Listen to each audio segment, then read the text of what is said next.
في عام 1994 أثبت العالم الياباني الدكتور ماسارو إيموتو شيئا استثنائيا: كلماتك تؤثر بشكل مادي على العالم من حولك. قام الدكتور إيموتو بتوجيه طلابه للتحدث بكلمات سلبية مثل أنا أكرهك وأنت فاشل لمجموعة من زجاجات المياه، بينما تم التعامل مع مجموعة أخرى بكلمات لطيفة مثل أحبك وشكرا لك. بعد تجميد الماء ومشاهدته تحت المجهر كانت النتائج مذهلة. لقد أدى تعرض الماء للسلبية إلى تكوين أنماط مشوشة ومشوهة، بينما تبلور الماء الذي تمتع بالإيجابية في أشكال رائعة ومتناسقة.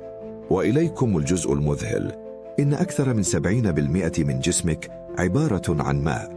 إذا كان بإمكان الماء أن يتحول بشكل كبير بناء على الطاقة التي يتلقاها، فتخيل تأثير كلماتك على جسدك وعقلك والأشخاص من حولك. لذا تحدث بلطف، تحدث بامتنان، لأنك عندما تفعل ذلك فأنت لا تغير نفسك فحسب، بل تغير العالم من حولك أيضا.